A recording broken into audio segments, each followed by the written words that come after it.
Hello বন্ধুরা, সঞ্চিতা সহজ recipe চ্যানেলে তোমাদের সকলকে স্বাগত জানিয়ে আজকে ছোলা দিয়ে আলু কুমড়োর তরকারির একটা নিরামিষ রেসিপি নিয়ে চলে এসেছি। দেখো, এটা যতটাই তাড়াতাড়ি তৈরি হয় খেতে কিন্তু দুর্দান্ত লাগে। রুটি, লুচি বা পরোটার সঙ্গে এই আলু, ছোলা আর কুমড়োর তরকারিটা কিন্তু খেতে দুর্দান্ত লাগে। আর এটা অনেক সময় হয় কাঁচা ছোলা বাচ্চারা খেতে চায় না, কাঁচা ছোলা খাওয়া বাচ্চাদের, ভেজানো ছোলা আর কি, সেটা কিন্তু খুব দরকার ওদের খাওয়ার। কিন্তু অনেক সময় অনেক বাচ্চারা খেতে চায় না, যেমন আমার মেয়ে একটু খেলাধুলো করে, ওর খাওয়ার দরকার, ও খেতে চায় না।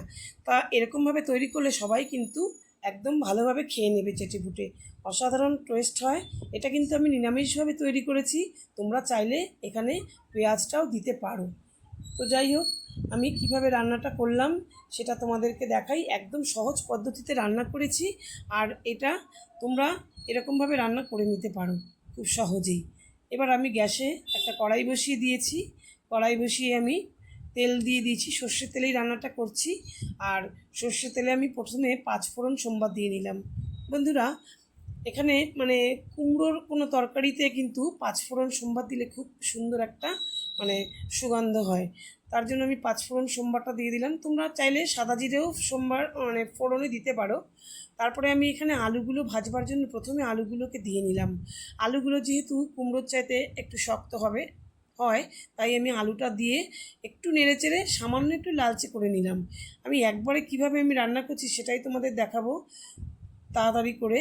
এবার আলুটা দেখো একটু লাল হয়ে গেছে। এবার যে তেলটা রয়েছে সেই তেলটা একটু সরিয়ে নিয়ে এখানে আমি একটু কুড়ে রাখা 1/2 চামচ আদা আমি এখানে দিয়ে দিলাম।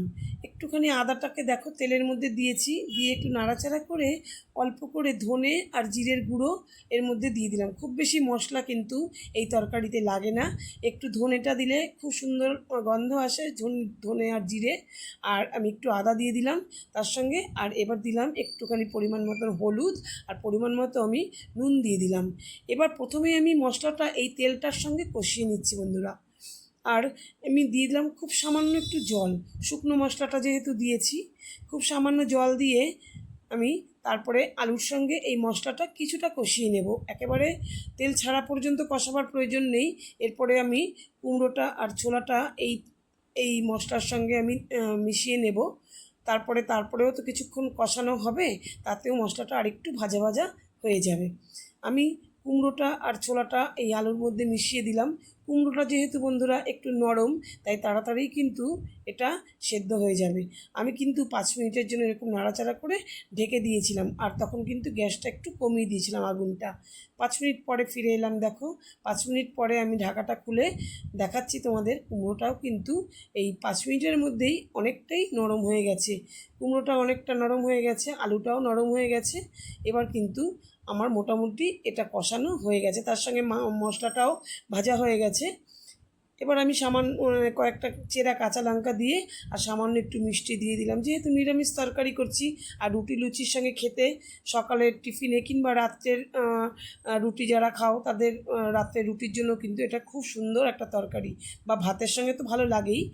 আর এবার আমি দিয়ে দেবো জল। একটু জল বলতে একদম ঝোল হবে না, কিছুটা জল দেব, যেহেতু আমার আলু আর কুমড়োটা সেদ্ধ হয়েই গেছে। তা আরেকটু নরম হওয়ার জন্য আমি জল দিয়ে দিলাম। আমার ছোলাটাও সেদ্ধ হয়ে গেছে, তো জল দিয়ে আমি কিছুক্ষণ ফুটিয়ে নেব।